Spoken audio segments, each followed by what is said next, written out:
Bom, queridos, então, boa noite a todos, né?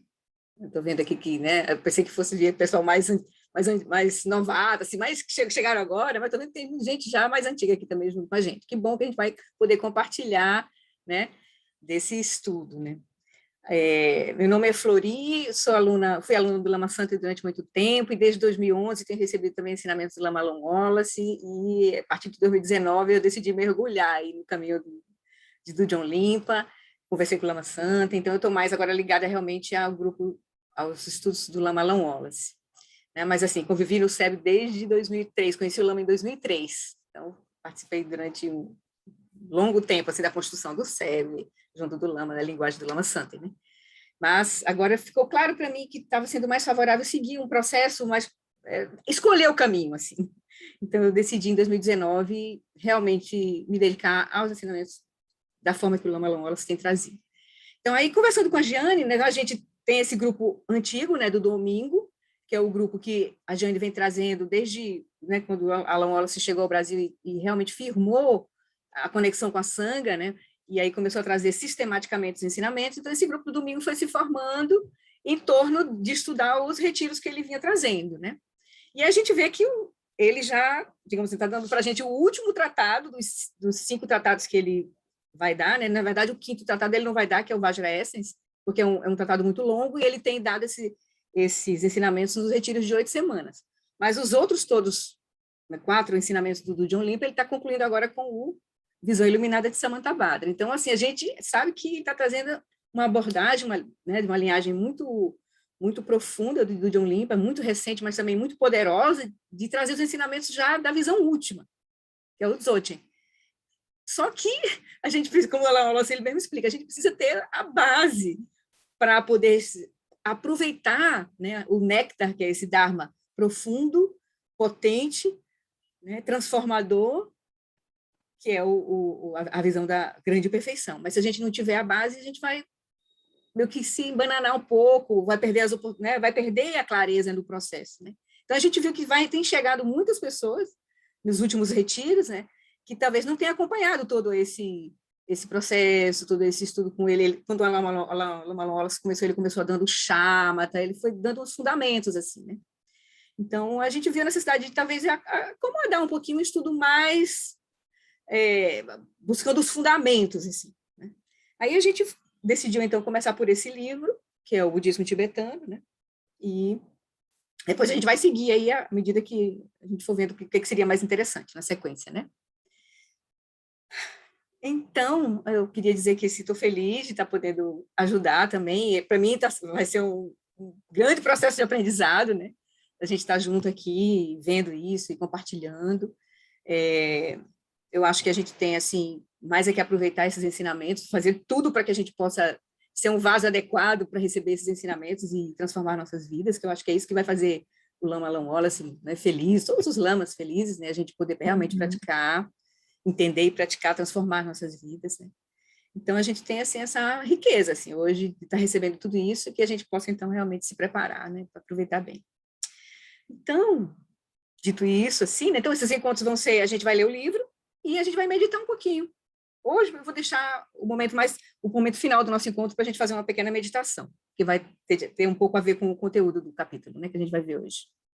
Certo? Então, eu queria, primeiro, então, para a gente começar, a gente podia, então, né, fazer uma quietação inicial, assim, uma pequena prática, assim, né, de acalmar. Então, eu vou convidar vocês a procurar uma posição confortável, a gente preparar a nossa mente, a nossa energia, para a gente, então, fazer a leitura, né, estudo juntos. Então, procura uma posição confortável,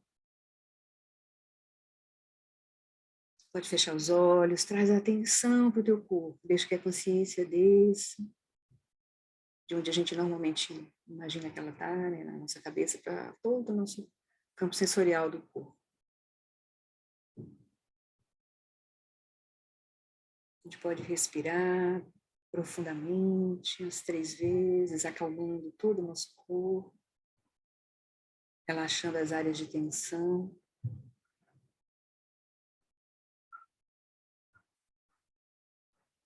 Cada expiração solta as tensões. Solta os músculos, à medida que solta o ar.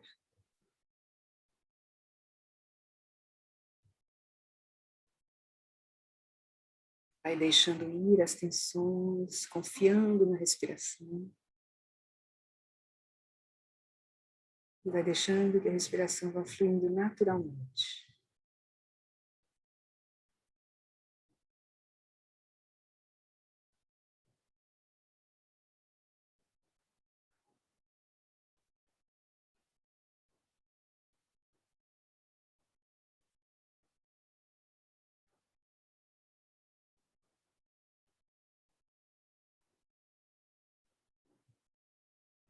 Aí a gente traz a nossa atenção para o momento presente, para aqui e agora.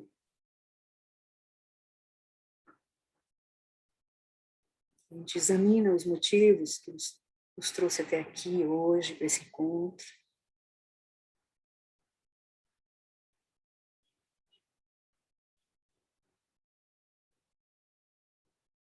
As nossas aspirações possam ser as mais elevadas, de buscar conhecer melhor a nós mesmos, melhorar nossas relações, lidar melhor com as nossas dificuldades e causar um impacto mais positivo no mundo.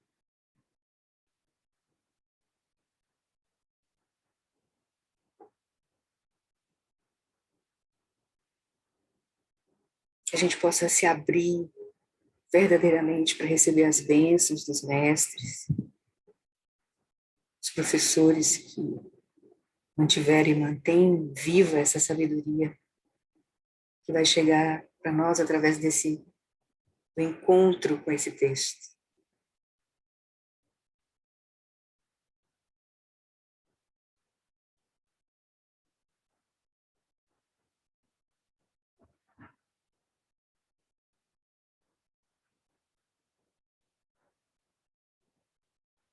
Que esse nosso estudo possa nos fazer verdadeiramente felizes para enfrentar melhor todos os desafios do nosso mundo.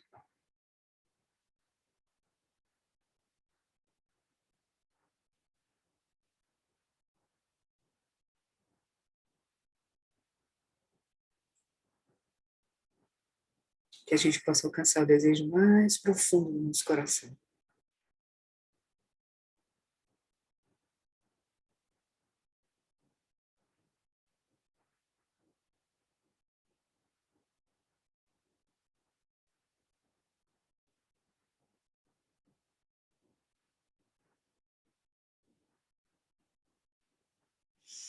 Então, com essa motivação, então a gente pode começar a convidar o nosso querido Lama Alan Wallace através desse livro. Tudo bem para vocês?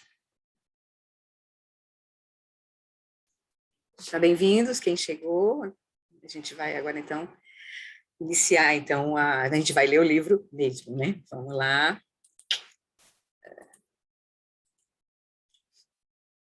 Tá bem aí? Vocês estão vendo, né? Alexandre? Okay. Então, tá, vamos, deixa eu ver se eu aumento aqui, fica melhor. Ok. Então, o livro é esse que a gente vai estudar, né? Quem não conhece, não viu ainda, então, ele foi publicado pela editora Vozes, né? E o subtítulo é esse, né? Abordagem prática de seus fundamentos para a vida moderna, ou seja, budismo tibetano, abordagem prática de seus fundamentos para a vida moderna. Então, é uma perspectiva muito interessante para a gente, porque realmente o Lama usou uma linguagem bem coloquial, assim, bem perto de nós. Aqui. Não, ele mesmo vai dizer isso na introdução, que a gente vai ver.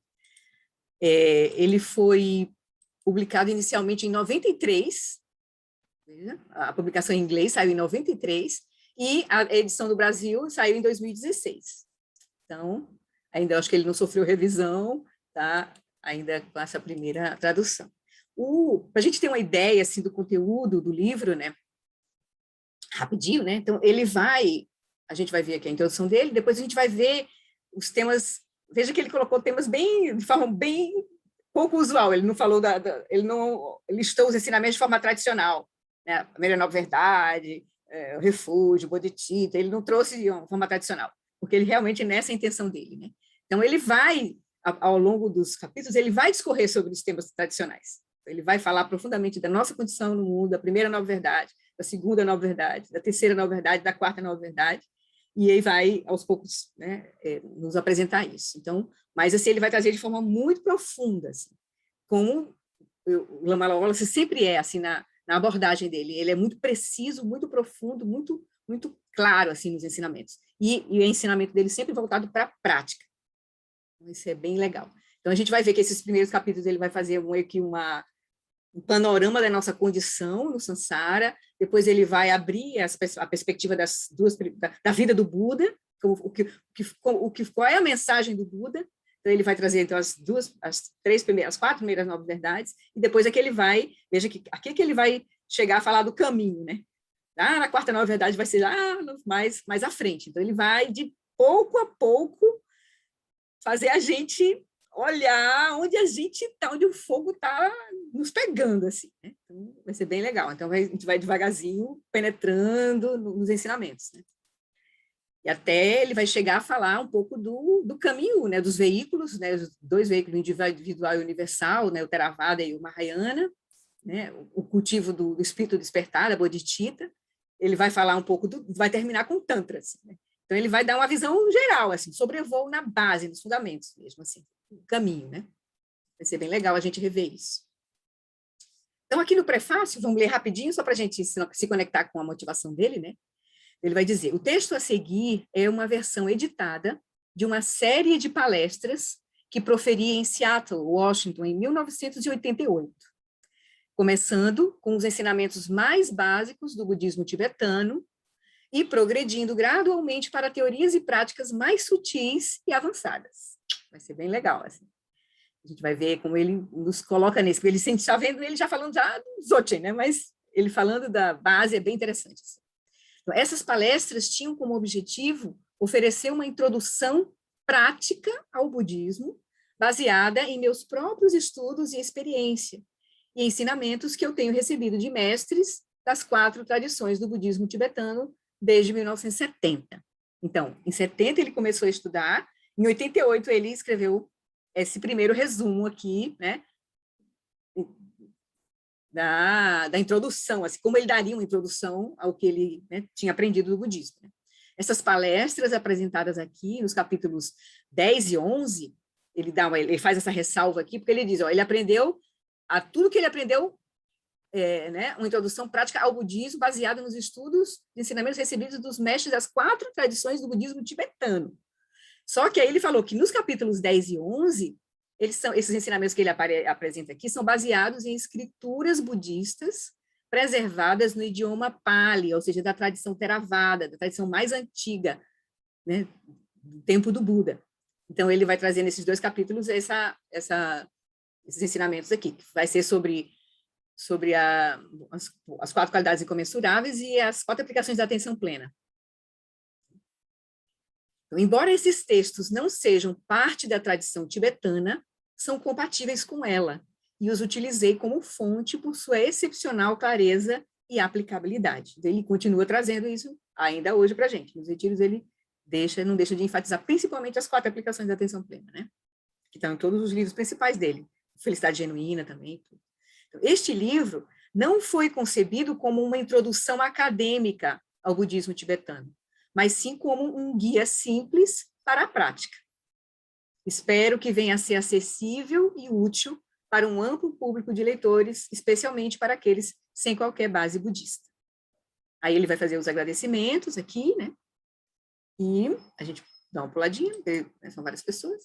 E ele vai no final e diz, espero que o estilo pessoal deste livro possibilite uma leitura agradável e significativa para aqueles interessados em compreender o budismo tibetano no contexto do mundo moderno.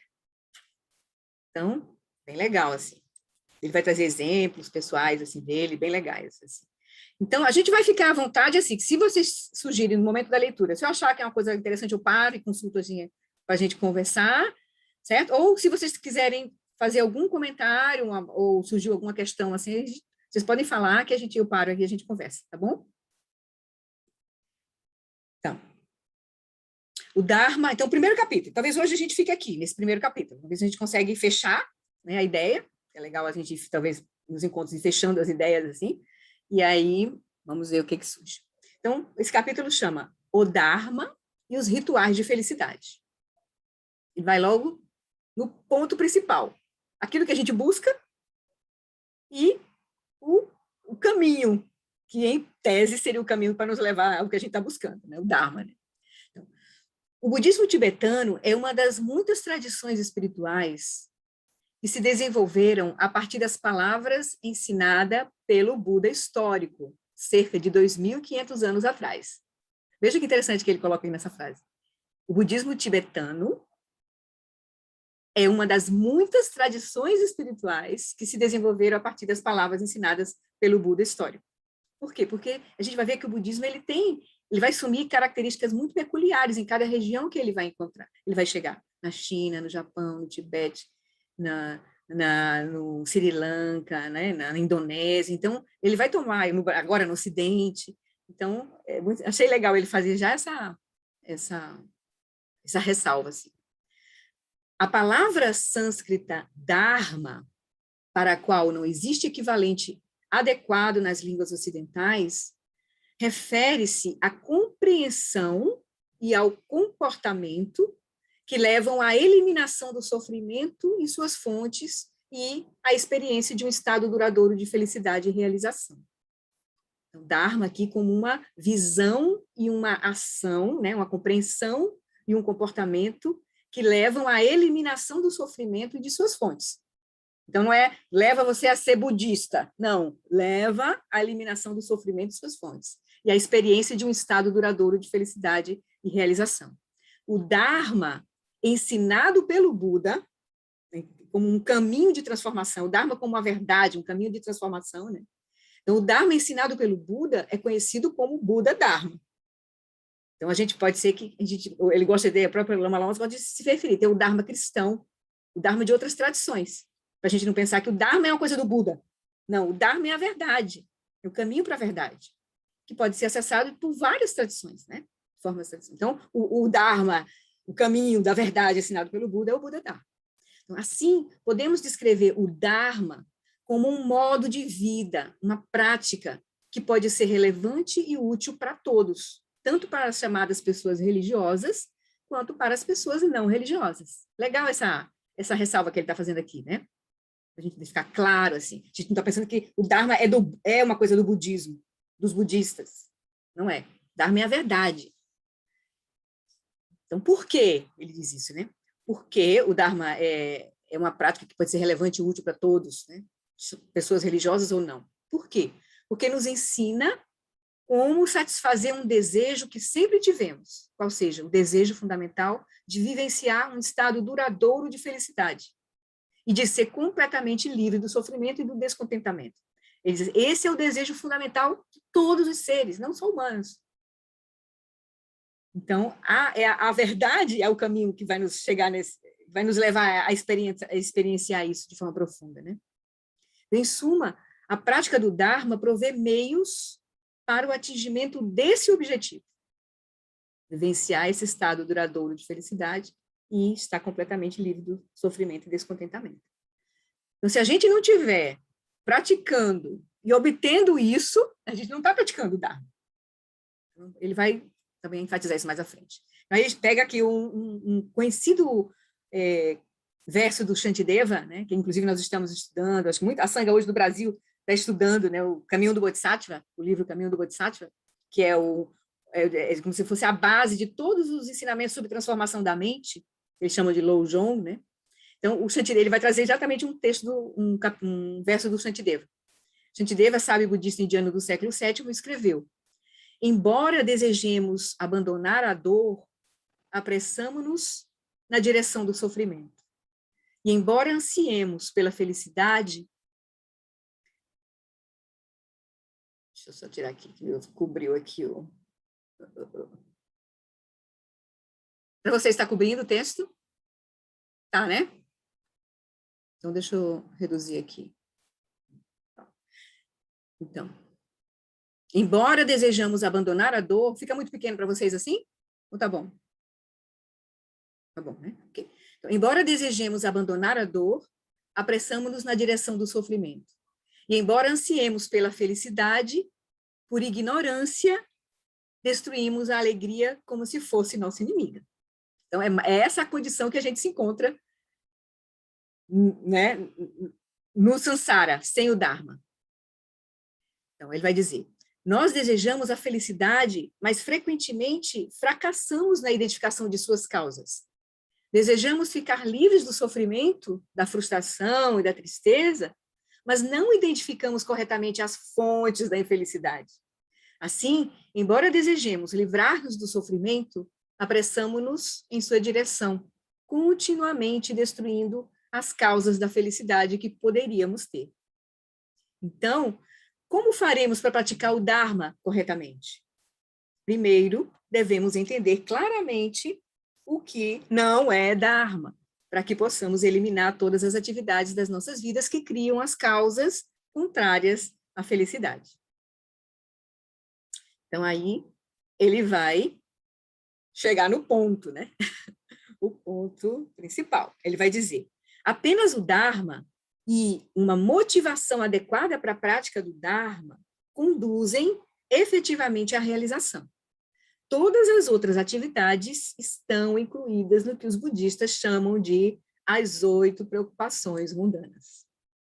Essas preocupações dominam uma vida sem Dharma e impedem-nos, de adotar um modo de vida que leve à cessação do descontentamento, do dukkha, né, da insatisfação.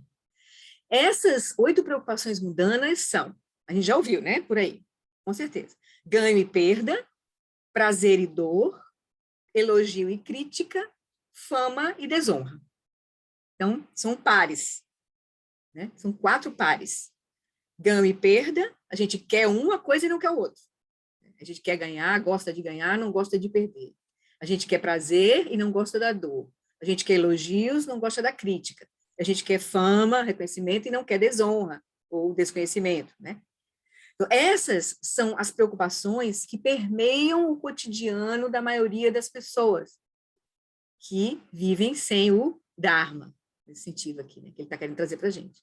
Elas são nossa vida. Né? Nós vivemos aí, nós estamos agora despertando para esse processo, mas nós estamos aqui, operando com essas, se a gente for olhar de forma profunda, a gente vai reconhecer as 8, né, operando na nossa vida. Então, elas são prevalentes precisamente porque são confundidas com meios eficazes para alcançar a felicidade e evitar o sofrimento. Então, por que a gente confunde essas atitudes, essas intenções, né, essas preocupações aqui nesse sentido, essas motivações, como aquilo que vai nos dar felicidade e evitar o sofrimento, elas ficam prevalentes na nossa vida. É o que a gente vai buscar. Né? Porque a gente não sabe. A gente é ensinado a isso na nossa cultura. Né? Assim que a gente aprendeu, né? Então, é o que a gente vê. Então, por exemplo, muitos de nós, impulsionados pelas preocupações com ganho e perda, ele vai dar um exemplo aqui de cada um. Ganho e perda, a gente o que faz? Trabalhamos para obter uma renda que nos permita comprar as coisas que o dinheiro pode comprar, algumas delas necessárias, mas outras, muitas vezes, desnecessárias, acreditando que nos trarão felicidade. Ganhamos dinheiro também para evitar o sofrimento e a humilhação da pobreza. Mais uma vez, experienciar também o prazer e evitar a dor são as principais motivações para a maioria das nossas atividades. Ninguém quer sofrer. A gente quer tudo que a gente se engaja porque a gente quer ser feliz, quer ter um prazer, quer ter uma alegria com aquilo. Engajamos-nos em muitas ações, algumas das quais podem parecer até espirituais, em busca de satisfação ou alívio imediatos, né? Aliviar a dor, né? Ter alegria, ter alguma satisfação, né? No mínimo, liberar o nosso desconforto. Eu me lembro do Dzong dizer assim, quando a gente vai escovar o dente de manhã, a gente está buscando exatamente isso, o alívio do desconforto, né? Da boca tá suja. Então, as coisas mais simples a gente busca isso, né? Mas ele vai dar a gente pode pensar assim, quer dizer que então que a gente não pode fazer nada disso. Não. A gente vai precisar ter uma clareza do que a gente está buscando. Ele vai dizer, então, por exemplo, se estamos com dor de cabeça, ele vai dizer aqui, né, ó, quando a gente busca prazer e evitar a dor, que é a nossa principal motivação para a maioria das nossas atividades, muitas vezes até nas próprias atividades que parecem espirituais.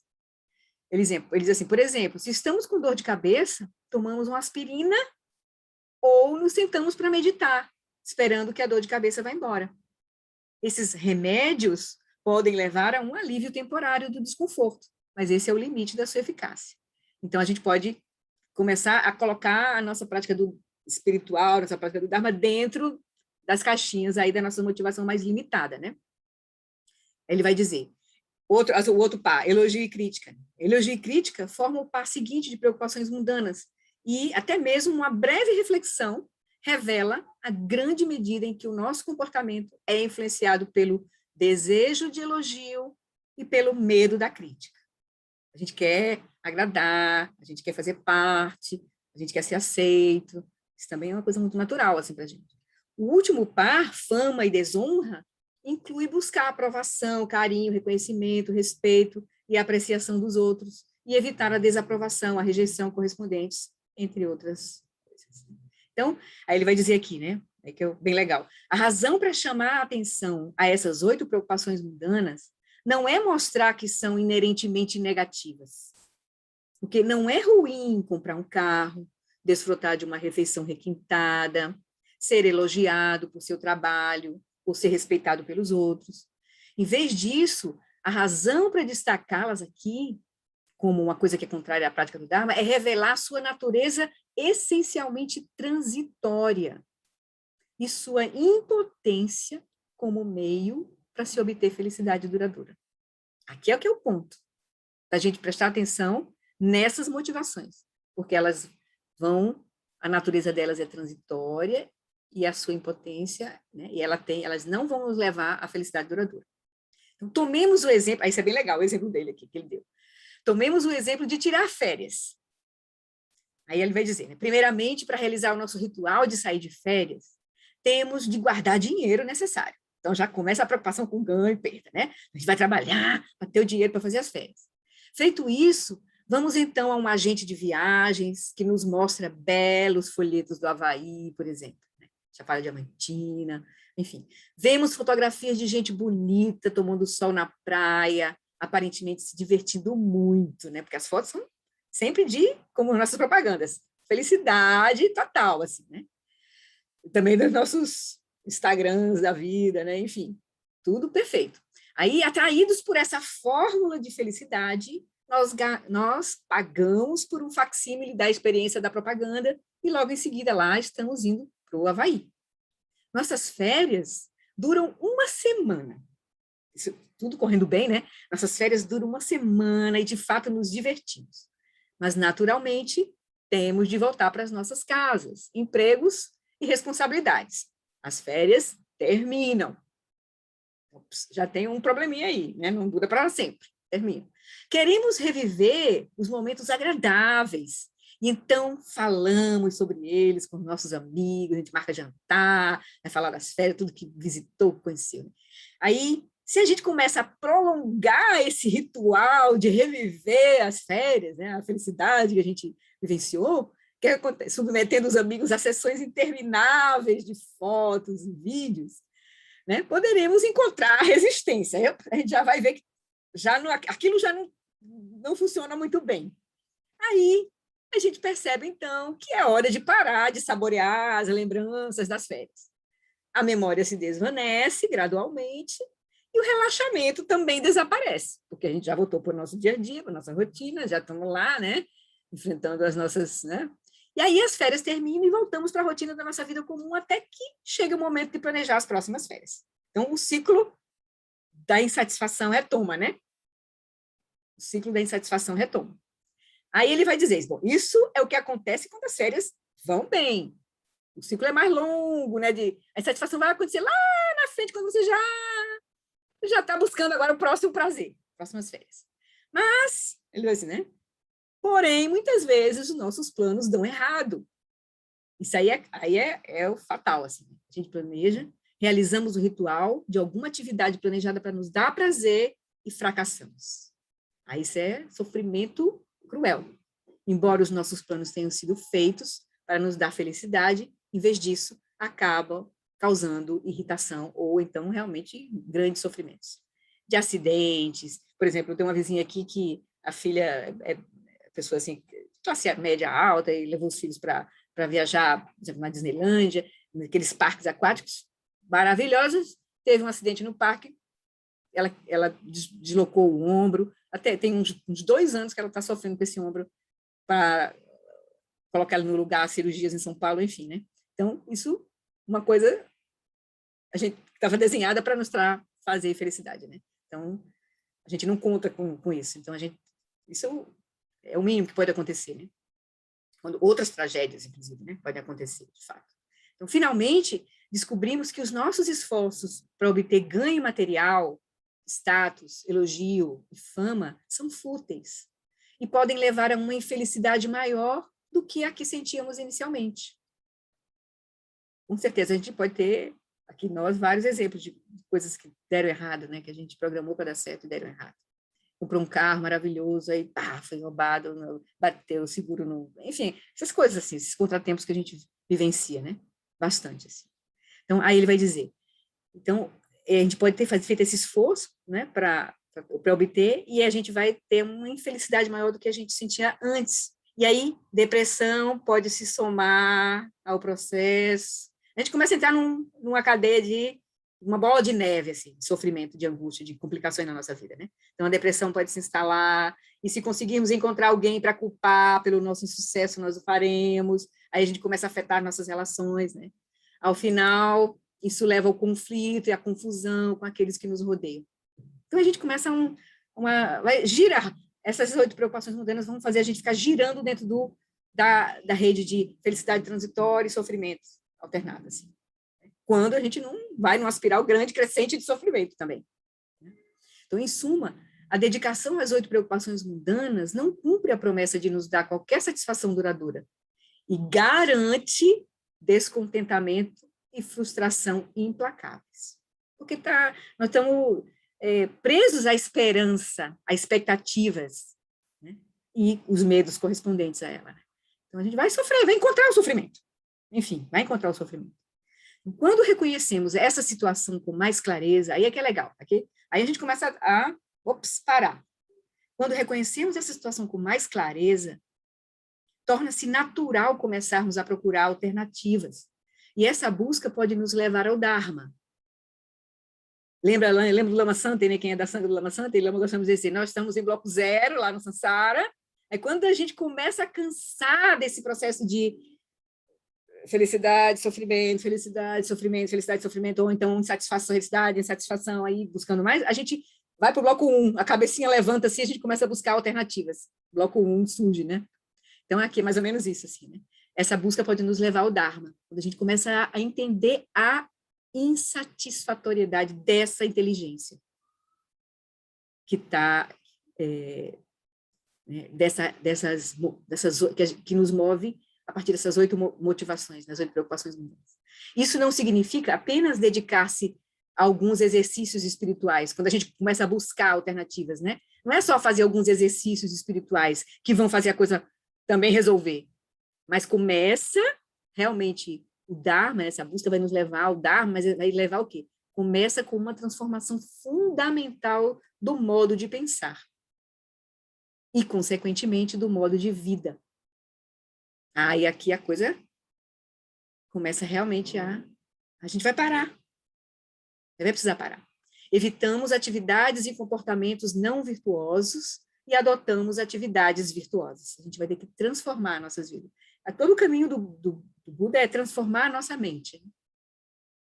Então, a fundação e o objetivo inicial dessa transformação é evitar prejudicar os outros. Então, ele aqui já dá a indicação do ponto principal do caminho de transformação. Na sequência que a gente vai ver mais à frente, né? Os 8 passos do nobre caminho, o primeiro ponto é a motivação, né? E o segundo, terceiro e quarto vai ser relativos à ética. Não causar sofrimento, trazer benefício. Essa vai ser digamos assim, a fundação, né? Se a gente fosse falar do nobre caminho alto em 3 etapas, ele também é apresentado em 3 etapas, os 3 treinamentos mais elevados. É ética, concentração e sabedoria. Então, os primeiros 5 passos do Nobre Caminho Óptico está ligado à ética, ao cuidado. O cuidado vai ser o nosso movimento, assim. Vai ser a natureza da nossa vida, assim. A gente vai começar a estabelecer esse cuidado. Claro que a gente vai escorregar muito, assim, mas vai ser o ponto. A gente vai começar a fazer isso conosco, com a nossa vida, né, nos próximos a nós, e com o nosso, ampliando o nosso ciclo de cuidado, né?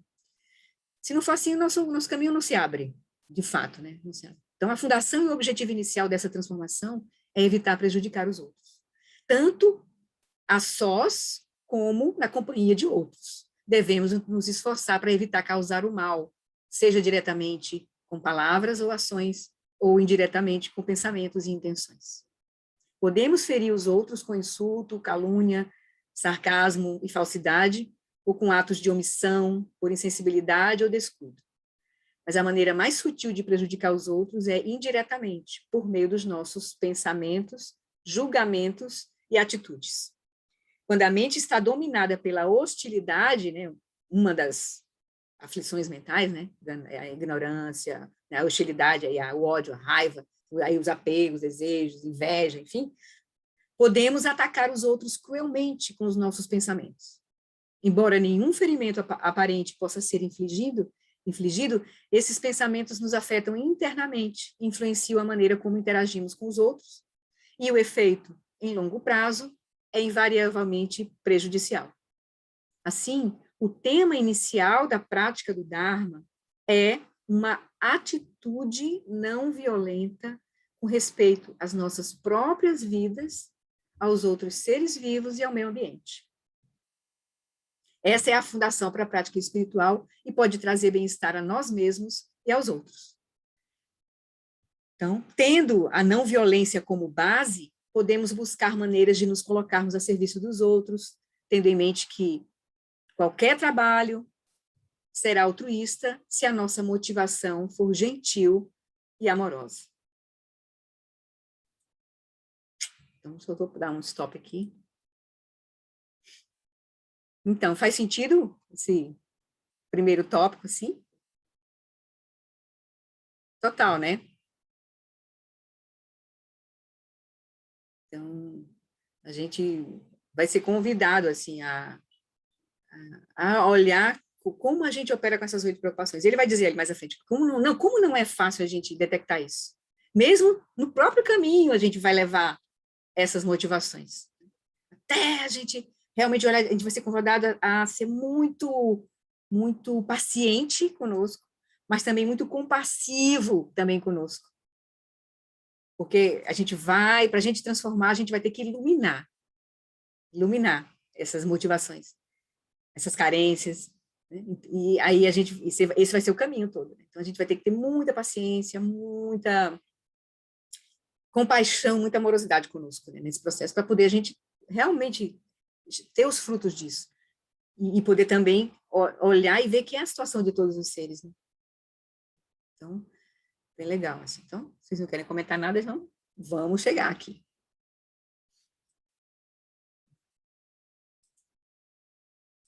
Então, ele segue aqui, né? O Dharma, porque ele vai dizer, então a gente vai buscar alternativas às 8 preocupações mundanas, que a gente vai ver que é essa inteligência que nos mantém dentro do samsara, preso a colher aquilo que a gente não quer, que é o sofrimento, né? Ou a insatisfação. Então, aí ele vai dizer, o Dharma e suas imitações.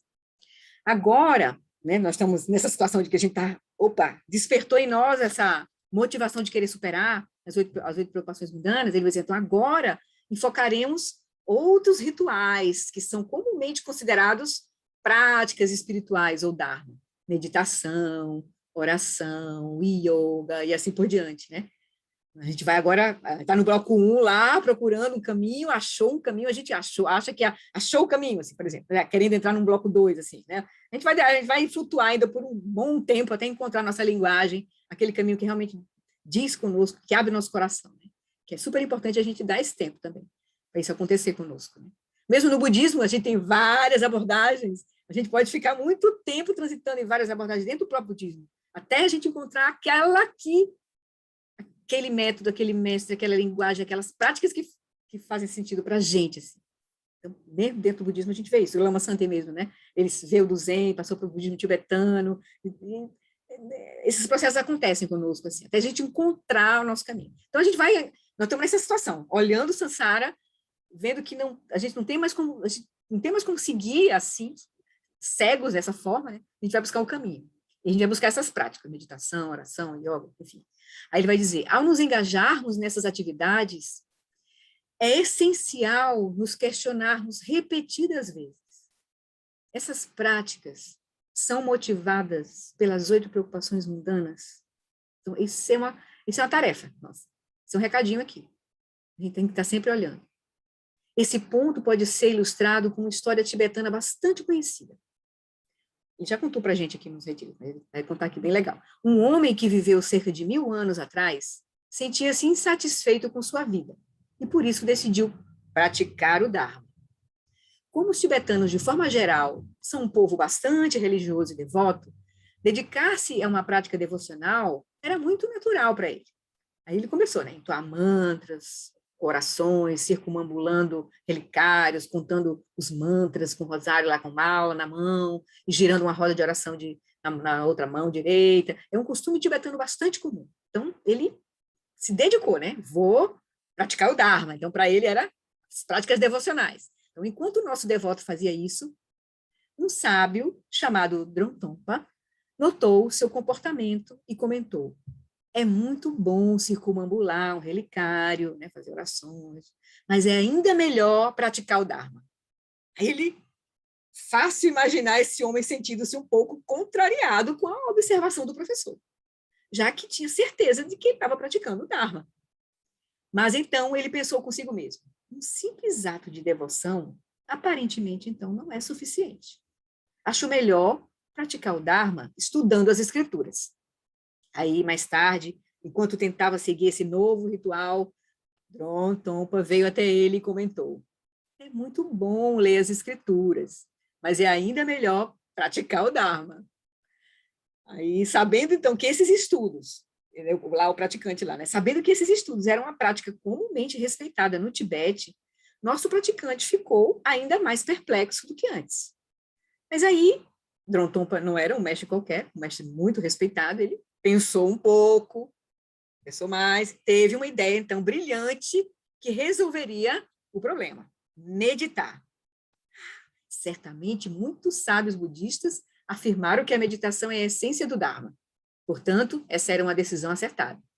Mas quando o Dromtonpa o viu meditando, repreendeu suavemente, dizendo: é muito bom meditar, mas é ainda melhor praticar o Dharma.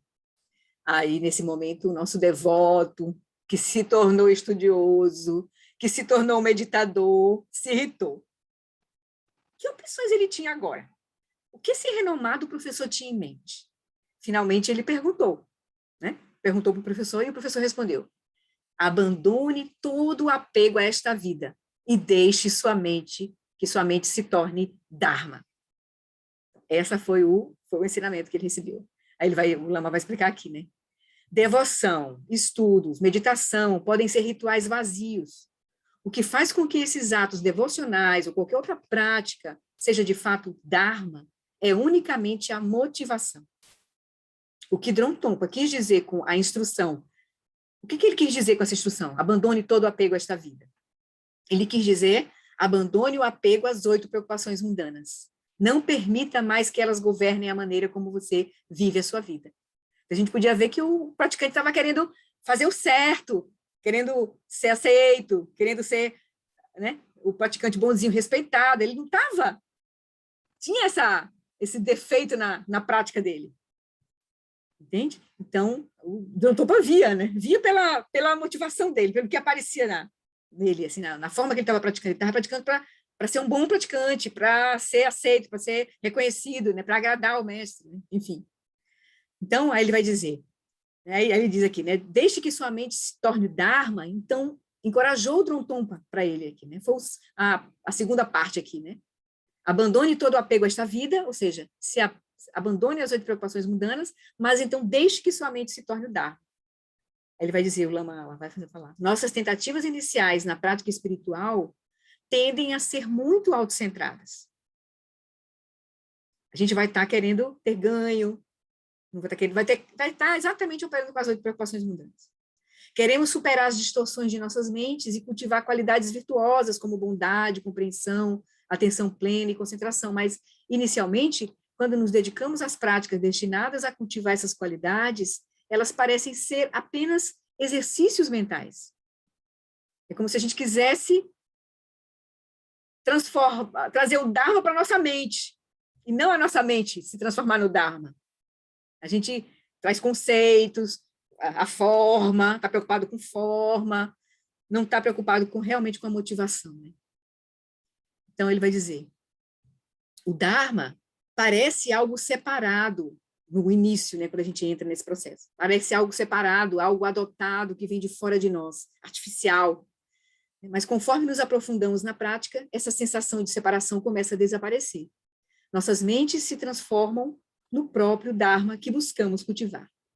Aí é quando realmente a gente vai transformar a nossa mente em Dharma. A gente começa a ser real, a nossa prática ser real. Assim.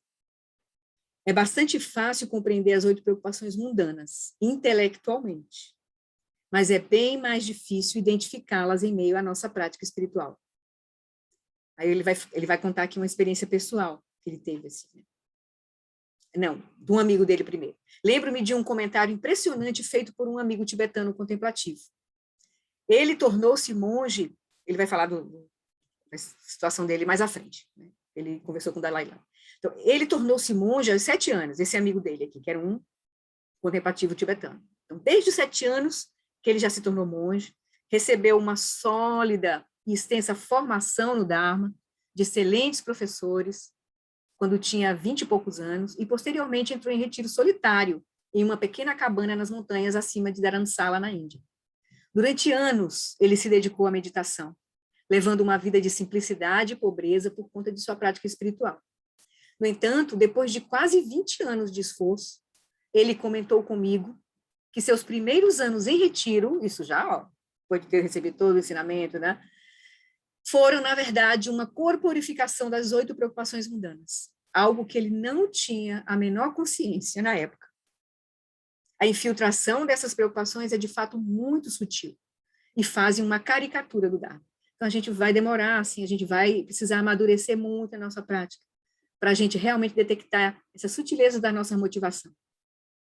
A gente vai estar sempre querendo sustentar uma identidade, que quer ter um ganho, que quer ter algum reconhecimento, de alguma forma, assim. Quer ter felicidade, a gente quer transformar o samsara, né? A gente vai querer transformar as coisas, aquilo que a gente imagina que é a nossa condição de felicidade. Né? E o Dharma é para a gente olhar a realidade como ela é, de forma profunda, ver como é que a gente, na verdade, constrói a si mesmo, né? Nossas identidades são construções, são papéis, mas a gente quer normalmente dar certo. A gente quer dar certo. Mas aí que legal, que ele vai fazer mais conteúdos interessantes para a gente aqui, sobre esse tema. Assim, né? Ele vai dizer, então, cultivar a mente é muito parecido com cultivar uma lavoura. Um fazendeiro tem de saber a maneira correta de preparar o solo, plantar semente, cuidar do crescimento das plantas e, por fim, fazer a colheita. Se todas essas tarefas forem feitas corretamente, o agricultor colherá a melhor safra que a natureza permitir. Se forem feitas de forma inadequada, o resultado produzido será inferior, independentemente das expectativas e ansiedades do agricultor.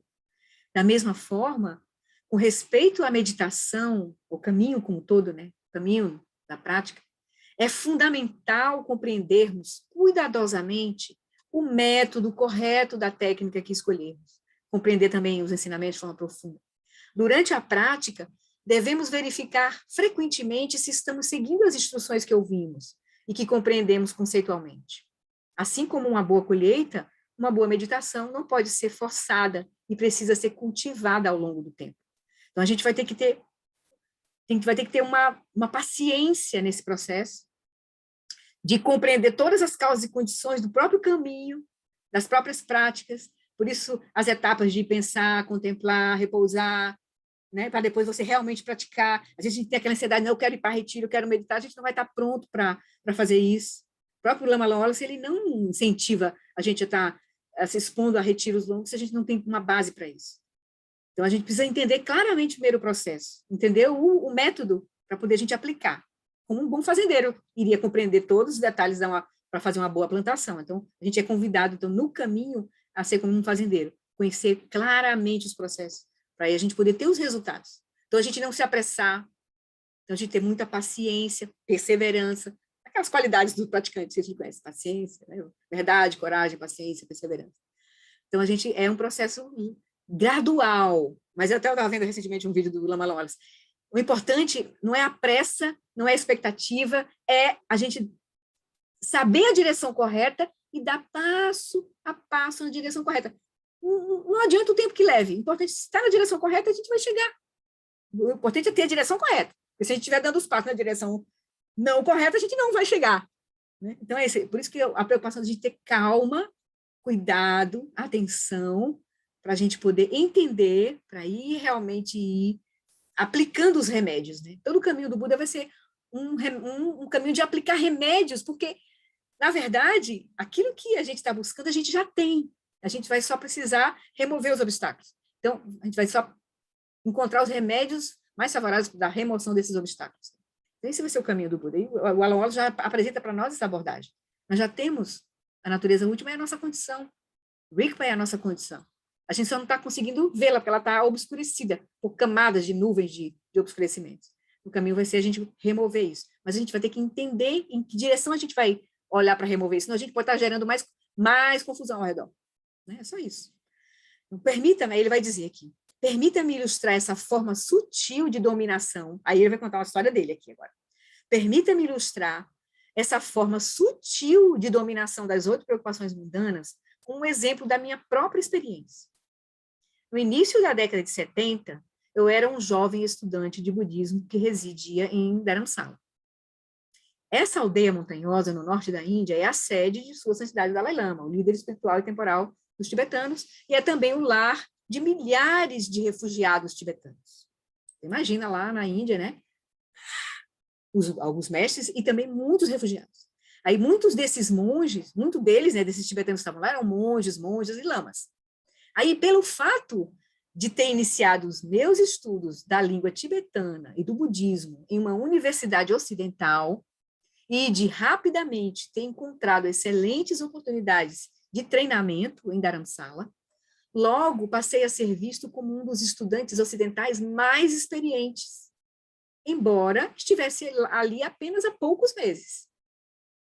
Algumas vezes, essa reputação produzia um sentimento de superioridade. Ele teve a clareza de ver isso, né? Assim, o mérito de ver. Ou fazia com que me sentisse especial. Notei essa atitude deludida e isso me preocupou. Se com esse pouco de treinamento eu já estava me sentindo tão especial, estaria eu condenado a uma arrogância que cresceria proporcionalmente à expansão do meu conhecimento e da minha experiência? Conhecendo o Lama Wallace, como a gente conhece, né? Ele é muito intenso, né, nas coisas, então ele aprofunda tudo muito, né? Ele diz assim, esse pouco que eu já aprofundei, eu estou assim, imagine se eu continuar aprofundando, né? Eu vou chegar com a minha arrogância. Foi nesse momento em que estava preocupado com esse problema que me foi concedida a primeira audiência com Sua Santidade o Dalai Lama. E pedi, então, que me aconselhasse. Sua Santidade respondeu com uma analogia. Imagine que você está com muita fome e lhe é oferecida uma refeição farta, deliciosa e nutritiva. Depois de satisfazer sua fome, você se congratularia pela proeza de ter se alimentado? Você se sentiria superior? Claro que não, eu respondi. E ele continuou, Dalai Lama. O mesmo se dá com o Dharma. Você chegou aqui ansiando se livrar do descontentamento e encontrar a verdadeira satisfação. Você veio buscar o Dharma e o seu desejo está sendo realizado. Sentir-se superior por ter tido essa experiência é tão injustificável quanto se sentir superior por ter recebido uma boa refeição. Legal, né? Assim, ele conta isso para a gente, contou para a gente quando ele veio para o Retiro de Shamatha em 2011, chorando, assim, no último dia. Foi lindo, assim. Emocionado, assim, com com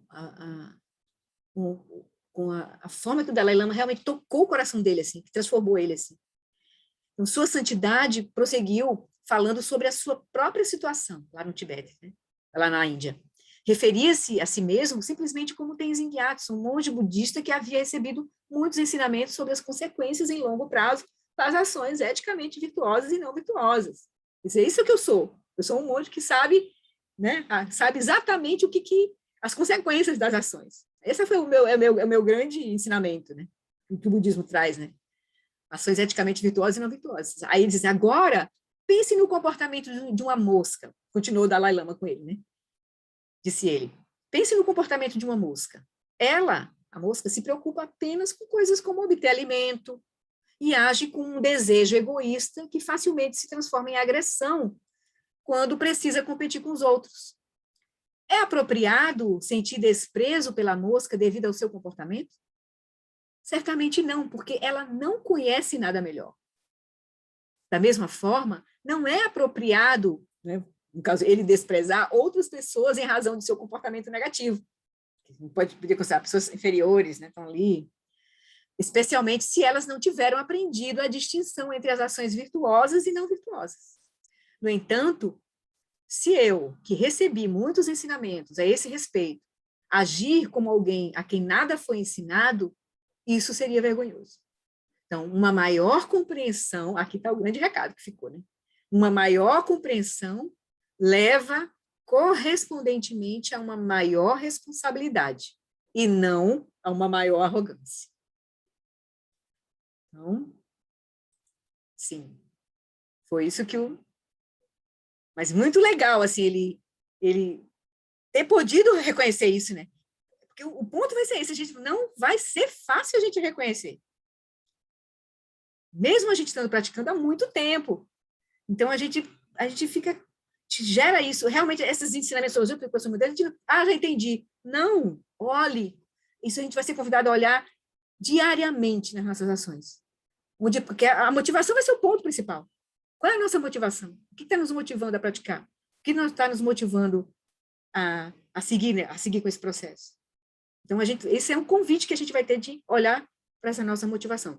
Então, com as 8 preocupações mundanas, a gente precisa até entendê-las para poder reconhecê-las em nós. Então, vale a pena a gente olhar esses ensinamentos claramente, assim, para ver se a gente reconhece em nós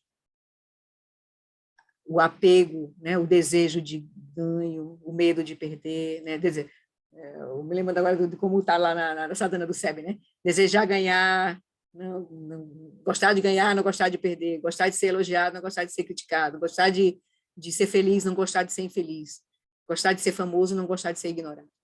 Então, são pequenas coisas que a gente está sujeito a elas. Então, legal, a gente, pelo exemplo próprio dele, né, assim, a gente nos convida, esse ensinamento é para a gente nos convidar a olhar de forma profunda. Né? Aí agora ele vai concluir o capítulo, né, vai ser rapidinho, vai terminar aqui o capítulo, com os sinais, então, da prática do Dharma, os sinais que então vai sinalizar que a gente está indo na direção certa. Nossos passos estão indo, nossa motivação está na direção certa. Então, quando iniciamos a prática do Dharma, é possível que tenhamos algumas surpresas decepcionantes. Nós aprendemos a identificar o surgimento de distorções mentais na vida diária e o comportamento não virtuoso que decorre delas. A gente começa a se dar conta. Isso pode ser perturbador. Coisas que a gente não queria ver. Nesse processo de aprendizagem, podemos achar que nossas mentes e o nosso modo de vida são muito menos virtuosos do que pensávamos. Muitos estudantes iniciantes do Dharma notam que, antes de começarem a praticar o budismo, consideravam-se pessoas bastante sábias e amigáveis. Não, eu não sou assim, eu sou... Né? A gente tinha uma autoestima assim, bem elevada de nós mesmos. Né? Mas depois de examinarem seu próprio comportamento com mais cuidado, espantam-se com a qualidade não virtuosa de suas vidas. Essa descoberta pode ameaçar seriamente a autoestima. Aí ele vai, né, a gente vai ver depois, né, ao longo também dos capítulos, que a gente, claro que aqui ele está dando a chacoalhada necessária para a gente não se enganar. Esse é o ponto. Claro que o nosso caminho todo vai estar permeado pela visão da grande perfeição. Nós sabemos que a gente tem a natureza última, nossa mente é pura, livre, mas ela está condicionada. E ele vai explicar nos capítulos seguintes como é que a visão do budismo sobre a continuidade da consciência, como é que como é que a nossa mente opera? Como é que a nossa mente opera? Ele vai abordar, já começa abordando essas questões, assim, que ele vai nos levar à prática. A prática é reconhecer a consciência livre dessas máculas. Essa é a nossa grande prática. A gente sabe que nossa mente é livre, mas nós temos que reconhecer que ela não está operando com essa liberdade. E se enganar, não, eu já tenho a natureza última, e não olhar aquilo que realmente está obscurecendo, a gente não vai transformar. A gente não vai acessar o que a gente já tem, o nosso potencial. Então, para acessar o potencial, a gente tem que iluminar. A gente tem que ver para dissolver, porque na hora que a gente ilumina, a gente se descola. E aí, quando a gente se descola, a gente pode realmente... Aí é o processo de dissolução. Mas enquanto a gente estiver identificado, a gente não tem... A gente tem a liberdade, mas não está podendo acessar ela porque a gente está identificado com a confusão. Então, o processo vai ser a gente se desidentificar das 8 preocupações mundanas, como a condição última da nossa identidade. Quem é essa identidade? A gente vai questionar isso tudo nesse processo. Então, é nesse sentido. Então, quando a gente começa a olhar, se a gente não tem, claro, a gente tem um privilégio de ter acesso aos ensinamentos da perspectiva última, que é maravilhoso. Né? Então, a gente não está no caminho gradual sem nenhuma visão, sem nenhuma perspectiva do caminho último. Ao contrário, nós estamos tendo a perspectiva última agora, só que a gente está agora dando os passos atrás para a gente chegar no ponto que, de fato, a gente está. Para a gente poder o quê? Reconhecer a confusão e liberar a confusão. É para isso. Não é para a gente baixar a nossa autoestima. Mas é ao contrário, é para a gente ter a coragem de ver aquilo que ainda nos engana. Essa é a grande coragem do guerreiro do Dharma, o destemor do Dharma, é olhar e atravessar, para transformar. Então, a gente reconhecer, né? Reconhecer a confusão para transformá-la, não tem outro jeito, não tem outra forma. A gente vai ter que reconhecer. Então, ele vai dizer, no começo, essa descoberta pode nos realmente ameaçar a nossa autoestima. Aí ele vai dizer, e ao encontrarmos dificuldades para aceitar certos traços em nossa própria autoimagem, acabamos buscando e enfatizando compulsivamente esses mesmos defeitos nos outros. Por exemplo, deixa eu ver se aqui eu pulei alguma coisa. Não, está aqui. Então, ele vai dizer, por exemplo, se detestamos a nossa própria tendência à presunção, possivelmente sentiremos um desprezo mordaz por outras pessoas que exibem essa qualidade. Por essa razão, é comum que nos estágios iniciais da prática do Dharma, a companhia de outras pessoas pareça muito dolorosa, porque o praticante vê suas próprias falhas espelhadas no comportamento dos outros. E essa é uma experiência bem desagradável.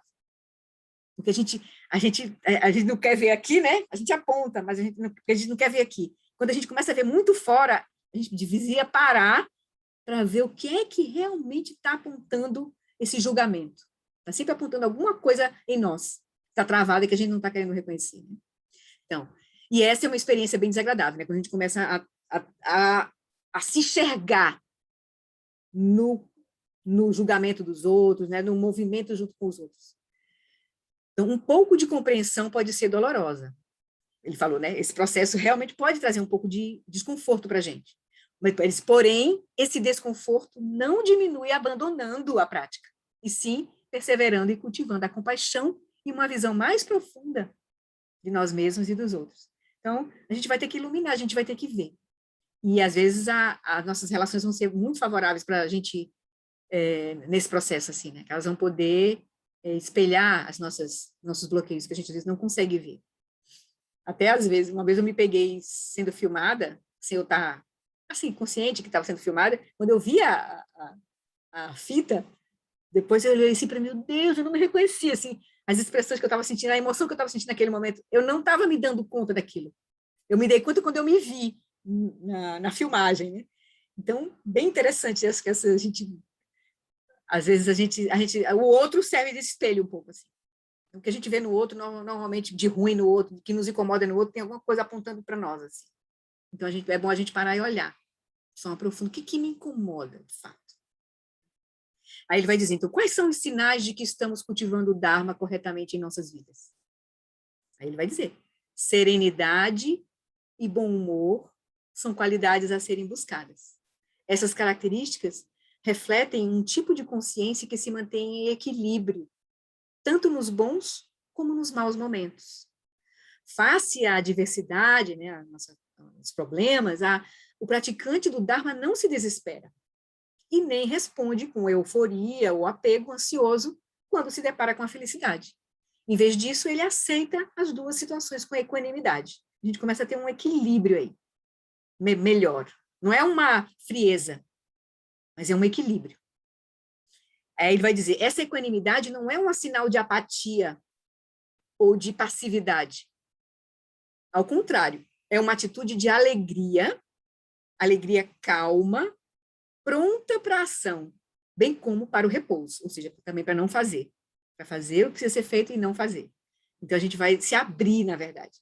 É um processo de abertura, de acolher, assim. Acolher o que nos incomoda e acolher as situações para ver melhor e transformá-la. Quando a gente vê, o processo de ver já é um processo de transformação. Porque a gente não consegue, quando a gente vê, a gente se descola. Esse é o grande segredo. Quando a gente vê, a gente se desidentifica. Aí é o processo de transformação que vai operar. Aliás, a gente vai ter o caminho de N práticas assim, que vai nos ajudar e os ensinamentos também. Então, essa equanimidade, ele vai dizer, né, não é sinal de apatia. Ele vai dizer, essa é uma atitude de alegria calma, pronta para ação, bem como para o repouso. Também, quando não é necessário fazer, não vai fazer. É uma sensação de bem-estar que não é produzida por estímulos externos prazerosos, nem diminuída pela adversidade.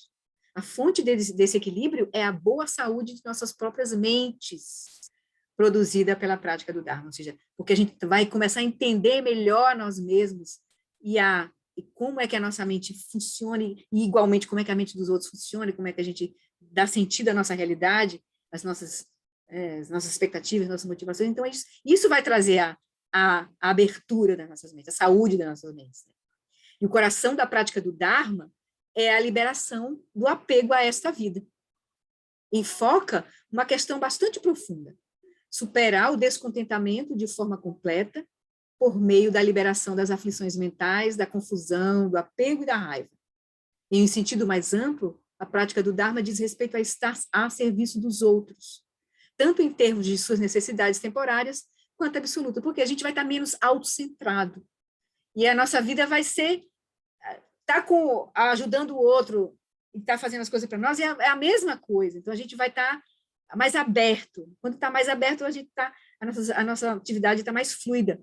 Então, as nossas relações... Até eu me lembrei aqui de falar um pouco. O Lama Sonam, que é um dos mestres que a gente... Né, quem está fazendo o Nondro tem contato, ele diz assim, uma coisa bem legal sobre a prática do Nondro também, que é uma prática de transformação também, né? Então, ele diz, precisamos ser muito honestos conosco mesmo, como praticantes do Dharma. Nossa mente precisa se transformar. Se isso não acontecer, nossa prática está equivocada. Nossos parentes deveriam ser capazes de ver isso na gente. As opiniões nossas devem ser mais suaves, as nossas mentes mais espaçosas, mais amplas. Conseguiremos ser mais neutros nas nossas reações. Então, mais equilibrados, assim, mais ponderados, né? Então, são sinais da prática do Dharma funcionando em nós, né? Menos aflições mentais, mais acolhimento, mais empatia, mais abertura. Né? Aí ele vai dizer, então, em um sentido mais amplo, a prática do Dharma diz respeito a estar a serviço dos outros, tanto em termos de suas necessidades temporárias quanto absolutas. Porque fazer para o outro vai ser fazer para nós, assim. A gente começa a ter uma relação mais ampla, né? Menos fixada, menos autocentrada. Isso significa que alguém que está... Aí uma pergunta, né, que pode surgir. Né? Isso significa que alguém que está comprometido com o Dharma renuncia repentinamente a todos os prazeres mundanos? Diz adeus às férias, ao entretenimento e aos prazeres sensoriais? Ele vai dizer categoricamente aqui, não. Tentar fazer assim, né? Tentar essa abordagem, né, ascética, geralmente resulta em esgotamento espiritual. E a reação rebote disso, mais comum, é a indulgência sensual igualmente extrema. A gente pode sair do extremo de um ascetismo para um extremo de um né, de um hedonismo. Né? Então não funciona, então a gente desiste. A gente está fazendo um esforço muito grande. Então, também não é esse processo do Dharma. Você se restringir. Não. O Ka Sensei, quando esteve aqui no Brasil, aquele mestre japonês, né, ele fez uma turnê, ele passou lá pelo Dharmata na época, e uma coisa que ele deixou claro assim, a gente precisa ser feliz para fazer os outros felizes. A gente precisa estar bem, estar alegre. A prática do Dharma é uma prática de alegria. Essa é a grande sinais da prática do Dharma. A gente está trazendo mais alegria para a nossa vida, e não restrição. Não é um caminho de restrição, é um caminho de abertura, né? Então, isso também foi o recado do Kai Sensei. Por essa razão, a prática do Dharma budista é frequentemente chamada de caminho do meio, pois procura evitar os extremos da indulgência sensual e do ascetismo severo. Nem hedonismo lá, vale tudo, e que a gente pode escorregar quando a gente começa a olhar os ensinamentos sobre vacuidade, a gente pode descarregar, então vale tudo. Não, não vale tudo. E também um ascetismo severo, nada, não pode ir, não, nada, não, também não. Ambos são estranhos ao Dharma, esses dois extremos. Negar esses prazeres a nós mesmos irá provavelmente retardar o nosso crescimento espiritual, pois a prática terá um sabor de privação e frustração. Muito importante a gente cuidar disso. Às vezes, a gente pode passar um período meio assim, então agora eu vou parar tudo, vou transformar minha vida toda errada, a gente começa a se desligar de tudo, quer ir para a montanha, a pessoa fica meio obcecada, né? Não é por aí também. Não é por aí. É você parar, Lama Santiago diz assim, pare, simplesmente não mexa em nada, pare, comece a aquietar um pouco a sua mente e olhar um pouco melhor as situações. E aí você vai iluminar e transformar. Então, não precisa sair de onde você está para fazer as transformações. E nem mudar as coisas essencialmente. Você tem que mudar somente como você vê, é a visão que a gente vai mudar. Então, é um olhar interior que a gente vai transformar. E aí, naturalmente, quando ele se transforma, as coisas se transformam ao redor. Naturalmente, entende? Mas com leveza, com alegria. Tem que estar trazendo alegria para o nosso coração. Mas é natural se a gente pode encontrar a gente pode uma certa incompreensão do caminho. Como a metáfora que ele usou, né? O agricultor que não conhece bem os detalhes. Quando a gente não conhece bem o caminho, a gente pode pensar que o certo é estar se isolando, evitando tudo mais. Também não é por aí. Mas porque a gente não está compreendendo ainda o caminho de forma completa. Mas a gente se dá esse tempo. A gente se acolhe, vai indo. O importante é a gente estar sabendo qual é a direção que a gente está indo e dando o passo na direção que a gente precisa ir. Mas até a clareza da direção, às vezes, demora um pouco. Por isso é importante a gente ter a visão sempre geral do processo, mas saber onde a gente está e quais são os próximos passos que a gente precisa traçar. Muito importante essa visão, assim, que é como o Lama Santé gostava de trazer, como o próprio Alan Wallace traz. E a gente está tendo essa possibilidade da visão geral. Agora que a gente vai olhar agora com esses estudos mais fundamentais, o processo que talvez a gente não tenha olhado bem ainda. Tem que olhar de forma mais profunda. As 4 nobres verdades é fundamental a gente estar olhando sempre.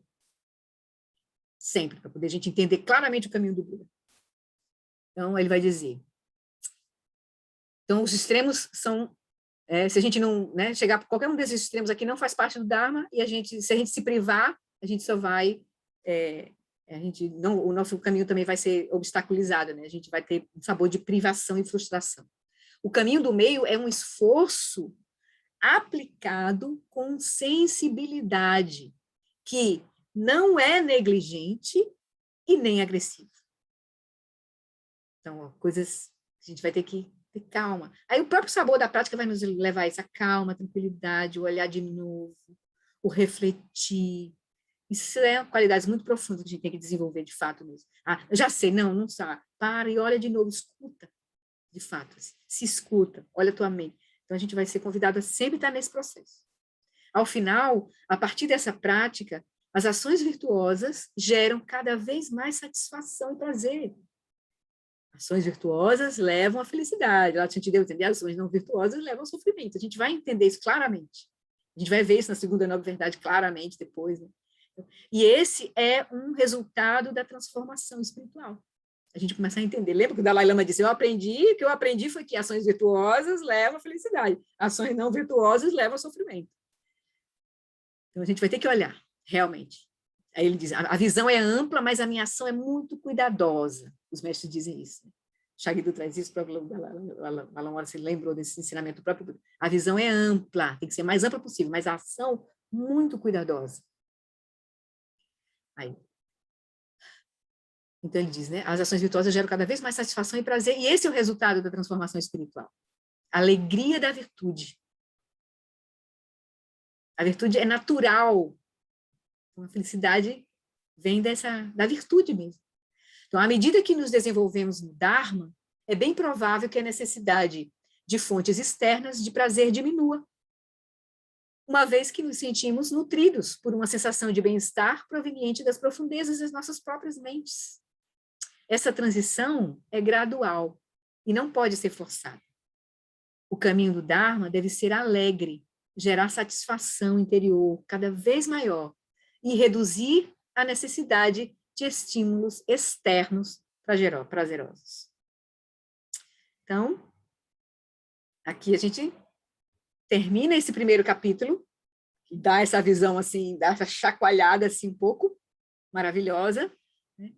E aí, vocês têm alguma coisa a comentar? Porque isso é coisa para a gente refletir, né? Refletir, de fato. A gente não é um trabalho rápido, olhar essas 8 preocupações mundanas não é um trabalho simples e rápido, é um trabalho que a gente vai ter que manter vivo no nosso processo, a nossa motivação. Então, hoje é só, ele só deu esse primeiro chacoalhadinho assim, né? Para a gente começar a olhar. Aí eu pensei em fazer a nossa prática hoje, ainda tem uns 15 minutinhos, eu pensei em a gente, então, nutrir aquilo que a gente vai precisar no começo, no meio e vai alcançar no fim, que é a bondade amorosa conosco mesmo, nesse processo. A gente vai precisar de muita, muita paciência, muita empatia conosco e com os outros, muita clareza do que a gente, da nossa motivação, e a gente vai escorregar, e a gente vai ver depois ao longo, a gente vai ver, né, depois a gente vai tomar refúgio. O refúgio é uma prática diária, a gente vai escorregar e a gente retoma todo dia. Então, é um processo gradual. Então, a gente tem que ter paciência e amorosidade nesse processo. Muita amorosidade. Então, quando a gente for ver depois as 4 qualidades mais à frente, as 4 qualidades incomensuráveis, é uma prática fundamental, assim. Porque é da bondade e da compaixão que vai ver a alegria e a equanimidade, né? Então, é isso mesmo. Então, vamos fazer essa prática assim, 15 minutinhos? Eu vou conduzir aqui, porque fica mais rápido e não tem nenhum outro menor. Vai ser curtinho. A gente vai fazer uma reflexão. Deixa eu compartilhar aqui o slide, até um slidezinho que eu preparei aqui, só para a gente colocar o contexto da prática aqui. Então, na verdade, o slide seguinte aqui. A prática da bondade amorosa. Eu recortei aqui, essa prática eu recortei, inclusive, do livro Revolução da Atenção, do Lama Alan Wallace. Ele diz assim: um dos principais impedimentos ao treinamento da atenção é não encontrar tempo. E a razão pela qual não encontramos tempo para meditar é estarmos dedicando muito tempo a outras prioridades. Algumas dessas prioridades estão centradas em nossas necessidades básicas, mas muitas estão relacionadas ao apego. A razão pela qual não dedicamos mais tempo para equilibrar a mente, para nossos estudos, né, para olhar de forma profunda, para transformar nossa vida em Dharma, né, é apostarmos a vida na possibilidade de encontrar felicidade perseguindo prazeres transitórios. Os psicólogos chamam isso de esteira hedônica. E o primeiro passo para escapar desse processo excruciante, dessa esteira hedônica, é buscar uma visão de felicidade genuína que advenha dos próprios recursos internos, em grande parte inexplorados. A gente nem acostuma pensar mesmo, o que é felicidade para mim? Qual é a felicidade que eu busco? Importante a gente perguntar, porque isso é a direção que a gente vai indo. A gente quer a felicidade transitória ou a felicidade genuína? Então, é assim que começamos a cultivar a bondade amorosa, primeiro conosco, sabendo para onde a gente quer ir. Né? A gente tá indo. E depois com aqueles ao nosso redor. A gente pode, se a gente tem um pouco de clareza, a gente pode, pelo menos, inspirar os outros, né, nesse processo. Aí, nessa prática, o Lama Alan Wallace vai conduzir a gente a refletir sobre essas perguntas. O que faria você verdadeiramente feliz? O que você gostaria de receber do mundo à sua volta? O que você gostaria de transformar em si mesmo, internamente, para ser mais feliz? O que você gostaria de oferecer ao mundo, aos outros, à sua volta, né? No curto e longo prazo? Então, bom, Procure uma posição aí, então, confortável, e a gente vai fazer uma práticazinha rápida, 15 minutinhos.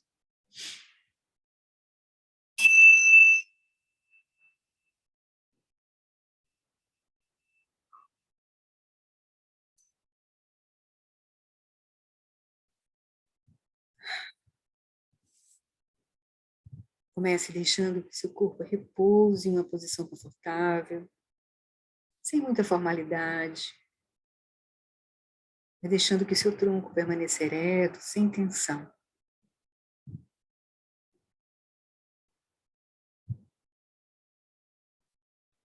Traga sua consciência para as sensações físicas ao longo do corpo,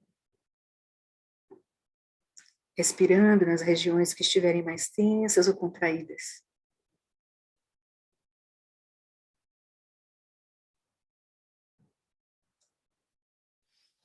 Permaneça imóvel e adote uma postura de vigilância.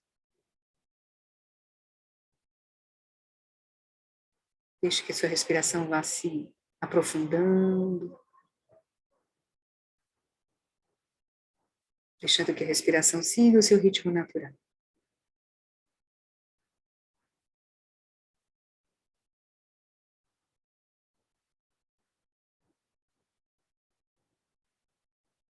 Deixe que a sua atenção fique apenas a acompanhar o ritmo da respiração por alguns instantes, sem deixar que a sua atenção seja perturbada por pensamentos ou emoções inquietantes.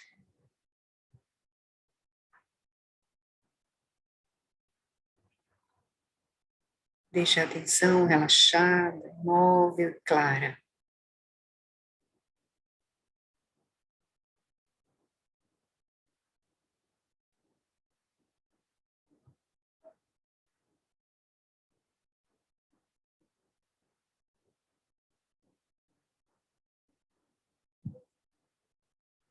Então, partindo desse estado de serenidade, desperte a sua imaginação com 3 questões.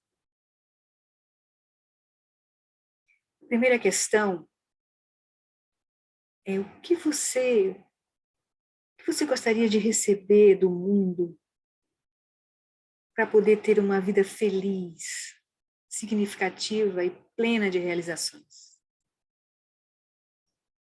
Verdadeiramente, procurar no fundo do coração. Você vai responder.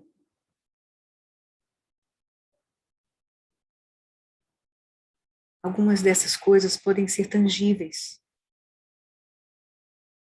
como alimento, abrigo, roupas, cuidados médicos, natural. Mas outros requisitos para o seu bem-estar também podem ser intangíveis, como harmonia em seu ambiente,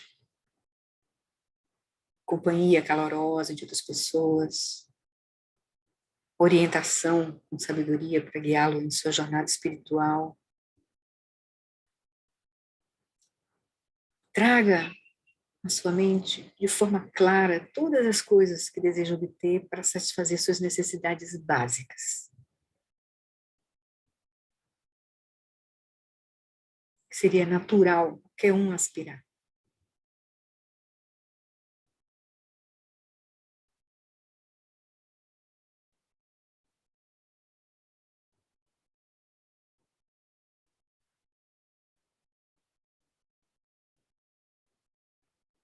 Permita, então, que surja a seguinte aspiração: todos esses desejos autênticos possam ser satisfeitos.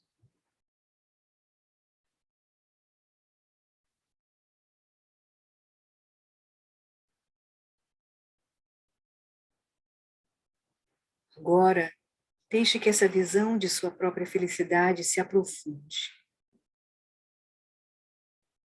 Veja claramente suas necessidades básicas sendo realizadas, mas avance ainda mais, questionando: o que mais gostaria de receber das pessoas e do ambiente ao seu redor? O que eles poderiam me oferecer para ajudar a encontrar a felicidade que busco?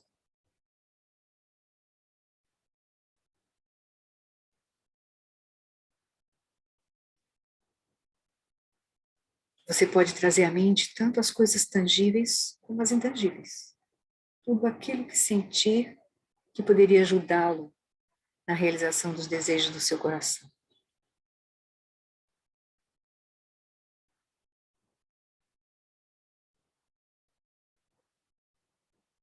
Seja bem sincero com você mesmo.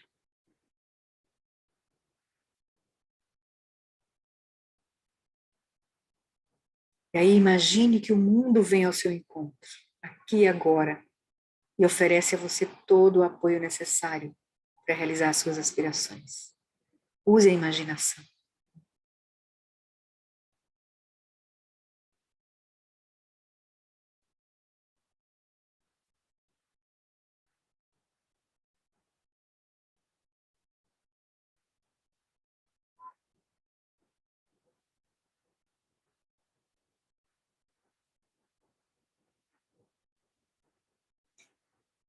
Mas aí todos nós estamos mudando constantemente. A cada momento, a cada dia, os nossos corpos, as nossas mentes estão em contínua mudança, em contínuo estado de fluxo. E a questão seguinte é: que tipo de pessoa eu quero me tornar? Quais são as qualidades pessoais que quero possuir? Nós estamos em constante construção. Você está mudando o tempo todo, independentemente de sua escolha. Portanto, visualize as mudanças que gostaria de experienciar em sua evolução como ser humano.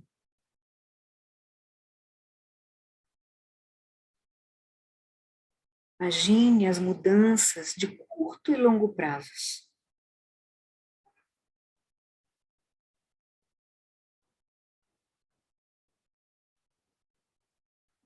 E à medida em que visualiza a pessoa que gostaria de se tornar, imagine que essa transformação já está acontecendo aqui agora.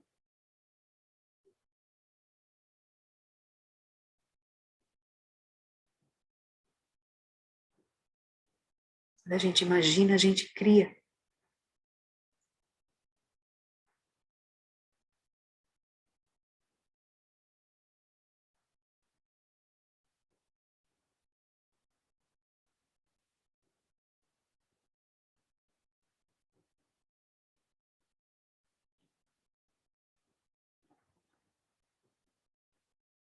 Mas aí nós sabemos que nós não vivemos isolados. Não importa onde a gente, como e onde a gente vive. A gente não pode evitar influenciar as pessoas à nossa volta por meio das nossas ações e de nossas omissões. Causamos impacto no mundo, independente da nossa vontade. Então, a terceira e última questão é: o que eu gostaria de oferecer ao mundo, àqueles ao meu redor e ao ambiente onde vivo? Que tipo de marca gostaria de deixar no mundo?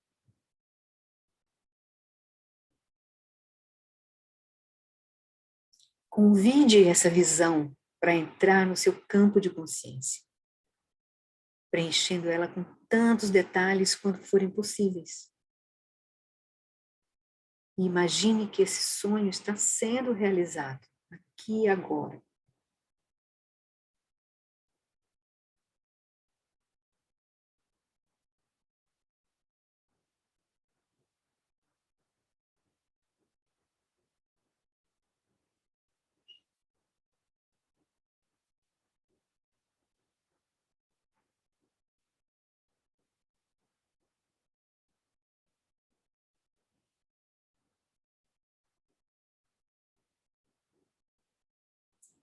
E assim como nós buscamos a felicidade para nós mesmos, todas as pessoas próximas a nós também estão buscando a realização de seus próprios desejos. Expanda o campo de sua consciência amorosa, incluindo cada ser à sua volta, humano ou não humano,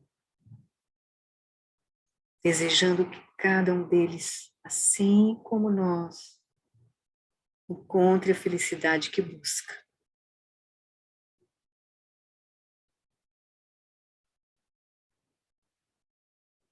Continue irradiando bondade amorosa, não só a todas as pessoas à nossa volta, a nossa família, no trabalho, nas relações sociais, na cidade, no país, no planeta. A gente continua expandindo esse círculo até que inclua todos os seres vivos de todo o mundo, que assim como nós, estão buscando a felicidade.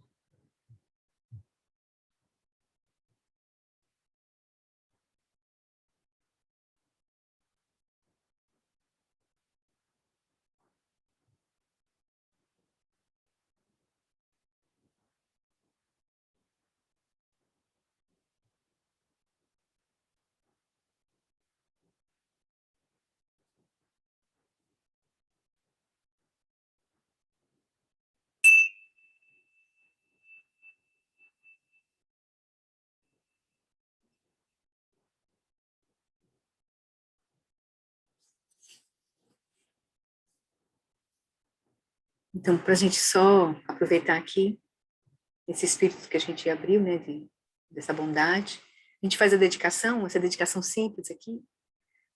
Eu queria que a gente fosse um grupo um pouco menos formal, assim, né? Depois, mais à frente, quando a gente entrar mesmo no caminho de prática, a gente vai recuperando aqui também, porque não sei quantas pessoas, como são as pessoas que vão participar desse grupo. Então, eu peguei essa dedicação de encerramento do Domingo Rinpoche, do programa dele Alegria de Viver, que é uma linguagem não muito formal budista, né? Pelo poder dessa prática compassiva, que o sofrimento possa ser transformado em paz, e que o coração de todos os seres esteja aberto, e que sua sabedoria irradie de dentro.